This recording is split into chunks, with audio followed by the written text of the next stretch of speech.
रसिको नमस्कार. मी माधुरी जोशी सर्वांचं मनापासून स्वागत करते.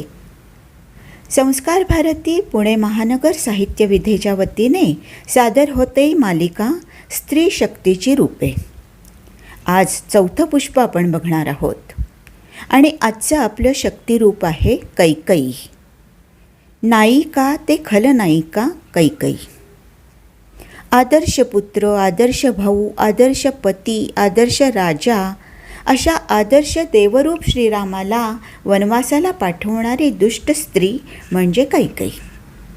असं म्हणून कैकईला आपण खलनायिका ठरवूनच टाकलं आहे. पण खरंच होती का ती एवढी दुष्ट, स्वार्थी?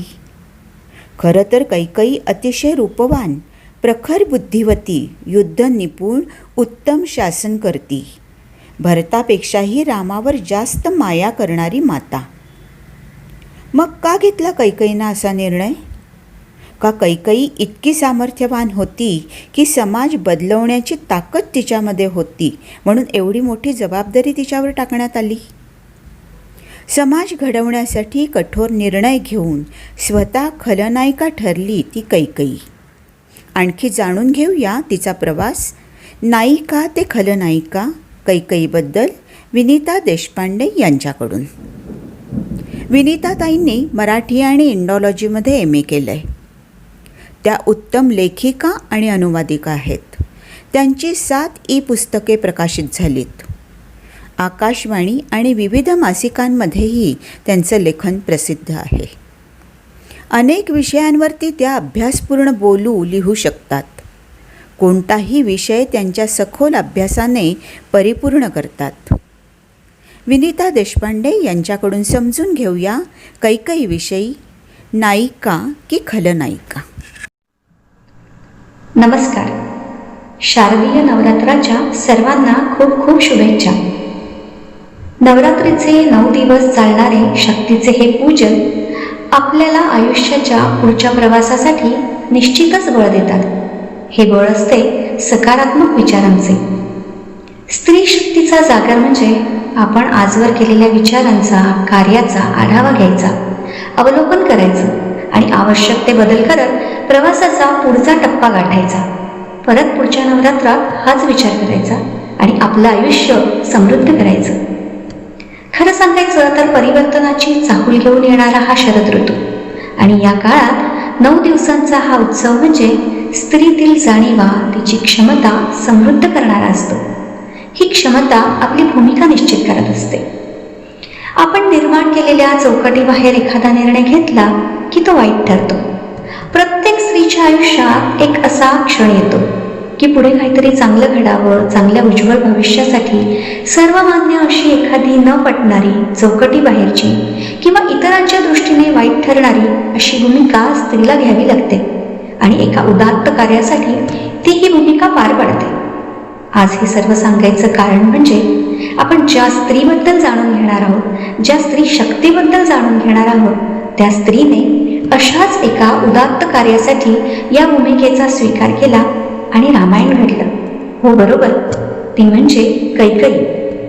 कैकई खरं तर ही एक नायिका आणि एका भूमिकेमुळे ती खलनायिका ठरली किंवा ठरवली गेली. या नायिकेच्या भोवतीचे खल हे मला इतके गडद आणि प्रभावी होते की पुढच्या काळात आपल्या मुलीचं नाव ठेवायचं धारिष्ट्य फार कोणी केलं नसेल असं मला वाटतं. रामायणाचं कथानक सर्वांनाच माहिती आहे.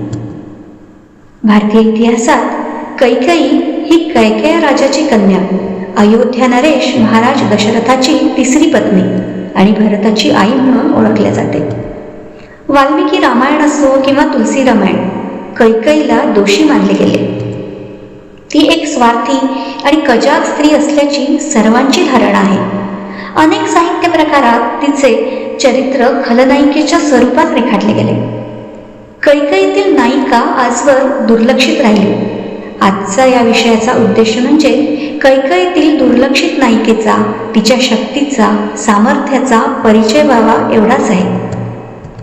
रामायणातील या कथेतील संयोग बघा. रामाच्या राज्याभिषेकाची वार्ता, कैकईने राखून ठेवलेले वर आणि त्यात भर म्हणजे मंथराची कानभरणी, या सर्वांचे परिणाम म्हणजेच रामाचा वनवास आणि भरताला मिळालेले राज्य. या प्रकाराने व्यथित शोकाकुल दशरथाचा मृत्यू, तोही त्या श्रावणबाळाच्या कथेची, त्या शापाची आठवण करून देणारा प्रसंग. एकदा परत विचार करून बघा. ज्येष्ठ पुत्र असल्यामुळे साहजिकच रामाला राज्य मिळणार होतं. रामावर पुत्रवत प्रेम करणारी कैकेयी अचानक कठोर होते. खरंच कैकेयी पुत्रमोहात असती, मंथरा खरंच कान भरणारी एक दासी असती, तर तिला हे कार्य यापूर्वी सहज करता आलं असतं. पण तिनं तसं केलं नाही. एका विशिष्ट क्षणाची कैकेयी वाट बघत होती. तो क्षण जाणून घेण्यासाठी समाजाने खलनायिका ठरवलेल्या रामायणातील या स्त्री पात्राची विस्तृत चर्चा करणं आज गरजेचं वाटतं. जेव्हा जेव्हा मी रामायणातील कैकेयीचा विचार करते, माझ्या मनात अनेक प्रश्न येतात. दशरथाच्या 3 राण्या असताना कैकेयीच का? परंपरेने रामच गादीवर बसणार होतं. मग कौसल्याने हट्ट का केला नाही? सुमित्राही हट्ट करू शकली असती.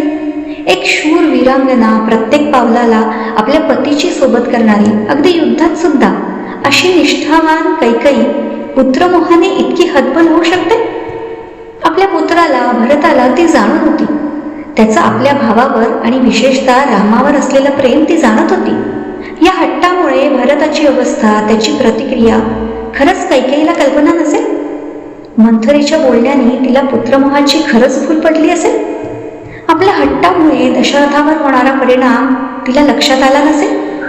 मुख्य म्हणजे भरताला राज्य देण्याचा आणि रामाला वनवासात पाठवण्याचा आपण मागितलेला वर आणि हट्ट आपलं आयुष्य अभिशप्त करेल याची कैकेयीला खरंच कल्पना नसेल. या प्रश्नांचं उत्तर मी शोधायला गेले आणि अनेक कथानकातून ते मला सापडत गेले. यासाठी आपण कैकेयीचा जीवनपट जाणून घेऊया. खरं तर कैकेयी आणि दशरथाने तिला दिलेले वचन यासंबंधी अनेक कथा प्रचलित आहेत. आपण 2 कथांचा संदर्भ इथे घेऊया. एक संदर्भ सर्वांना ज्ञात आहे आणि सर्वमान्य आहे, आणि एक कथा काहीशी अपरिचित आहे. या अपरिचित कथेनुसार कैकेयी नरेश अश्वपतीची कन्या, 7 भावंडांची एकुलती एक बहीण.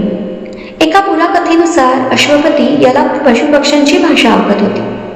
एकदा त्याने तळ्यातल्या हंसाच्या जोडीचं बोलणं ऐकलं आणि तो स्वतःशीच हसला. तिच्या राणीने त्याच्या हसण्याचं कारण विचारलं. अश्वपतीनं काहीच उत्तर दिलं नाही. अश्वपतीने जर हंसाचं बोलणं सांगितलं असतं तर त्याचा त्या क्षणी मृत्यू झाला असता. राणीला हा आपला अपमान आहे असं वाटलं आणि ती हट्टाला पेटली. हा तिढा काही सुटेना, राणी हट्ट सोडेना. या कारणावरून अश्वपतीने राणीचा त्याग केला. लहानशा कैकेयीला सांभाळण्यासाठी मंथरा नामक दासी नेमण्यात आली. लहानपणी आईच्या मायेला पारखी झालेली, 7 भावंडांच्या लाडात वाढलेली कैकेयी हट्टी आणि थोडीशी जिद्दी होती. राजपुरोहित रत्नऋषी यांनी कैकेयीला वेद आणि शास्त्र शिकवले. एक दिवस राजा दशरथाचा विषय निघाला असता रत्नऋषींनी कैकेयीला सांगितलं की शूर आणि पराक्रमी अशा दशरथाच्या पुत्रांना राजयोग नाही, आणि जर रघुवंश अबाधित ठेवायचा असेल तर त्याच्या मृत्यूपश्चात 14 वर्ष त्याच्या पुत्रांनी सिंहासनावर बसू नये. कैकेयी मोठी झाली. तिला वेदशास्त्र अवगत होते, युद्धकला अवगत होती, इतर कला अवगत होत्या. ती रूपवान आणि सौंदर्यवती होती. ज्ञानसंपदेने तेजस्वी अशा कैकेयीला दशरथाने विवाहाचा प्रस्ताव पाठवला. तेव्हा अश्वपतीने आणि कैकेयीने एक अट घातली की कैकेयीचा पुत्र रघुवंशाचा राजा होईल तरच हा विवाह संपन्न होईल. दशरथाने ही अट मान्य केली आणि कैकेयीशी विवाह केला. पुढे यथासमये राम, लक्ष्मण, भरत, शत्रुघ्न ही 4 पुत्र प्राप्ती झाली. यांनी शिक्षा ग्रहण केले. दशरथाने रामाच्या राज्याभिषेकाचा निर्णय घेतला आणि इथे कैकेयीला दशरथाच्या त्या वचनाचं स्मरण झाले. तिला भरताचे रामावर असलेले प्रेम ठाऊक होते. तिला माहीत होतं की काहीही झालं तरी रामाच्या गादीवर बसून भरत कदापि राज्य करणार नाही. आपल्या प्रिय पुत्र रामामुळे रघुवंशाचा नाश होऊ नये म्हणून तिने 14 वर्षाच्या वनवासाची अट घातली. किती काळजावर दगड ठेवून तिने हा निर्णय घेतला असेल नाही? किती तळमळ, किती तगमग त्या माऊलीची झाली असेल. तिच्या अटीमुळे तिची झालेली अहवेलना रामायणाच्या कथेची पानं भरली आहेत. पण निव्वळ रघुवंशाच्या कल्याणासाठी तिने घेतलेला हा निर्णय तिच्यातील नायिकेला दुर्लक्षित करू शकत नाही. आता सर्वांना ज्ञात आणि सर्वमान्य अशा कथानकाचा विचार करूया. रामाला जेव्हा त्याच्या राज्याभिषेकाची वार्ता कळली तेव्हा राज्यकारभार हाती घेतला तर त्याच्या जन्माच्या उद्देशाचं काय, ते कसं पूर्ण होणार? म्हणजेच रावणाचा, या राक्षसाचा मृत्यू रामाच्या हाताने होणं अटळ होतं. दुष्ट वृत्ती प्रवृत्तींचा नयनाट करण्यासाठी तर रामाचा जन्म झाला होता. एक आदर्श राजाची संकल्पना तेव्हाच साकार झाली असती जेव्हा रामाने या रावणरूपी अत्याचाराचा संहार केला असता. विचार मंथनानंतर प्रभू रामचंद्रांच्या लक्षात आलं की कौशल्या आणि सुमित्रा नाही करू शकणार, मात्र कैकेयी एकमेव माता आहे जी आपला उद्देश समजून घेईल, आपल्याला समजून घेईल. कैकेयीने हो म्हटलं तर तिला अडवण्याची कोणालाच हिंमत होणार नाही. त्यांनी कैकेयीला प्रार्थना केली. परिणामांची कल्पना करून कैकेयी खूप हतबल झाली, विवश झाली. पण धर्मासाठी, धर्माच्या रक्षणासाठी ती तयार झाली. रघुकुल रीत सदा चली आई, प्राण जाय पर वचन न जाय. विचार करा, जर श्रीराम आणि रघुवंशातील सिंहासनाच्या मध्ये कैकेयी आलीच नसती तर रामायणाचं काय स्वरूप असतं? राम वनवासात नसता गेला तर रावणाचा संहार कसा झाला असता? लक्षात येतं की कैकेयीचा जन्म ही नियती साकार करण्यासाठीच झाला होता. ती वेदशास्त्र पारंगत होती, युद्धकलेचे ज्ञान होते, राजनीतीचे ज्ञान होते, तिची इच्छाशक्ती प्रबळ होती. रामायणातील ही कैकेयी एक विचारवंत होते. तिची दूरदृष्टी, तिचं कार्य लक्षात घेता काळाचं भान, राजनैतिक आणि सामाजिक आवश्यकता लक्षात घेऊन तिने घेतलेला कठोर निर्णय यावर विचार करा.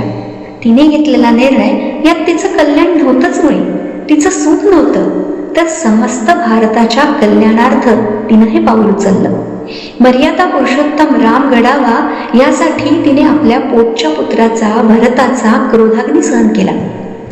रामायणाच्या कथानकातील महत्वाचे वळण आजच्या भाषेत सांगायचं झालं तर टर्निंग पॉइंट म्हणजे कैकेयी. कैकेयी या सर्वांचं निमित्त असली, माध्यम असली तरी तिच्या हट्टाने भारताला एक आदर्श राजा दिला. तिच्यामुळे भारतवर्षात शांती प्रस्थापित झाली, अधर्माचा नाश होऊन धर्मराज्य स्थापित झाले. कैकेयीने रघुवंशाच्या हितार्थ इतका मोठा निर्णय घेतला आणि म्हणूनच रामायणाच्या कथानकात रामाचे कैकेयीवर अधिक प्रेम दाखवले आहे. रामाच्या वनवासाचं कारण ठरलेली ही राणी, रामायण घडण्यामागे प्रमुख कारण म्हणजे कैकेयी हा समज आजही सर्वमान्य आहे. तो गैरसमज नको एवढंच या निमित्तानं सांगणं आहे. रामायणातील कैकेयीच्या संदर्भातील कथानक बघता कैकेयीने जे केलं किंवा कथाकाराने तिच्याकडून जे करवून घेतलं त्यामागे उदात्त ध्येय आणि कारण होतं. तिने ज्यांच्या मनाला दुखावले त्याबद्दल तिला खेद असेल, पश्चाताप असेल, विवशता असेल, तीही लक्षात घेता आली पाहिजे. कैकेयीच्या दूरदृष्टीने प्रेरित होऊन राष्ट्रकवी मैथिली शरण गुप्त यांनी कैकेयी का अनुता या रचनेत तिची विवशता, व्याकुळता व्यक्त केली आहे. पश्चातापाच्या अग्नीत पोळत असलेल्या कैकेयी आणि रामाची वेळ ते चित्रकूटात घडवून आणतात आणि तिच्या मनातील खंत, क्लेश शमवण्याचा प्रयत्न करतात. साहित्यात कैकेयीची, नायिकेची बाजू उजागर करण्याचाही अनेकांनी प्रयत्न केला. कैकेयी हे पात्र जरी खलनायिकेच्या दृष्टीने मांडले असले तरी तिची इच्छाशक्ती, तिचे सामर्थ्य, औदार्य या बाजू मांडण्याचा हा माझा प्रामाणिक प्रयत्न. सर्वेषां मंगलम भवतु. धन्यवाद.